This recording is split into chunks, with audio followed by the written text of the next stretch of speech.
Kelleigh Ryan, Canadian women's foil national team member. Kelleigh, over the last several years, there have been an increasing number of Canadians choosing to pursue their education and fencing careers in the United States and in the NCAA. You chose to go a different route. Why? So I guess when it came time to decide what school to go to, I, to be honest, wasn't strong enough to be considering going to an NCAA school, getting a scholarship, even probably fencing on a team. Maybe I could have been on one of the less competitive teams, but it definitely wasn't in my sights. Eleanor and Alana were right up there. They were top picks, I'm sure, for a lot of schools. But for me, I didn't do well at Max for a really long time. It was, I think when I was 20, I made a really big step up in my fencing, and it's been gradually improving since then. So for me, now if I were 18, I could probably go to a school, but my fencing peaked a lot later. So for other fencers who might be a little disheartened by their results or where they are relative to their peers, what was most motivating for you to continue moving forward, and what ultimately fueled your drive? I just really love competing in general. So that I like to be around fencing. I like competing. I was always looking forward to trying to improve. And I think that we're kind of lucky. The system is a little bit different. We don't have the pressure of trying to make it to a certain school, and then a lot of American fencers drop out after the university fencing career is done. Drop off the fencing circuit. Yeah, and in Canada we just don't seem to think of things that way in the same way. So I think that I was lucky that I wasn't so university focused in that or sense. Linear even. Yeah, exactly. For me, it was just I was always thinking about the next the improvements that I can make rather than this really specific goal. So I guess what I'm hearing is more of a process-oriented goal-setting approach rather than that product-oriented approach. To younger fencers, how important is that in staying focused and keeping their emphasis on just improving rather than allowing results to completely consume them? I think it's everything.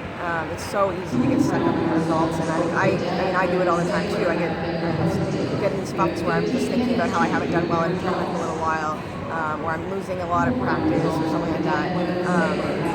But it can't be about that at the end of the day. All the kids' parents, they're putting you in sports because they want you to develop as a person, and sometimes we get off that track. Even the parents and the kids, they both forget why they're really doing this. I think you just have to keep coming back to that, and when you get off track, you bring yourself back. Kelleigh, you're now something like 29 years old, yeah. Right? So when was it when you realized you could be at this level where you're now competing on the senior international circuit and a representative of Team Canada? It's a good question. 2 days ago really made me feel a lot better about myself. And your big win over Margaret Liu. Yeah. And beating Madison Zeiss was also a really big win for me. And Sylvie too, she's a super strong competitor.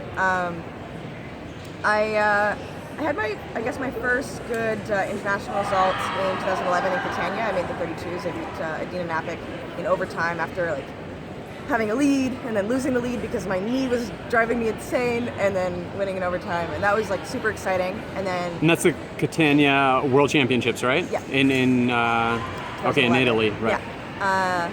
And then 3 days later, we fenced team and we beat Germany again in overtime. I was the overtime queen that weekend. So that has set us up, my team, to be in the top 8 in the world. That day just got the ball rolling. And it helped us have a better ranking for the next year, which helped us get slightly easier draws, and we're pretty good at beating teams that are around our level. We rarely will lose to a team that is below us. So I guess I would say 2011 in Catania really got the ball rolling for me. And within athletics, much like most of life, it's all about kind of breaking ceilings and setting precedents. You don't really know you can do something until someone else proves it can be done. for you, your teammates. How influential has it been for the women's foil squad in particular, and maybe all of Team Canada fencing, that your team was able to kind of break through that ceiling and set a new precedent?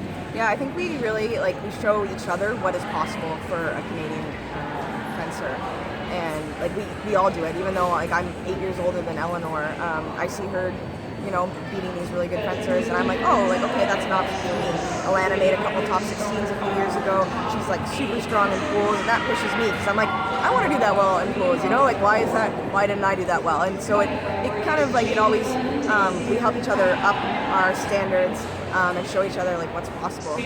All right, well, to the impossible, Kelleigh Ryan, we wish you the best going forward. Thanks so much.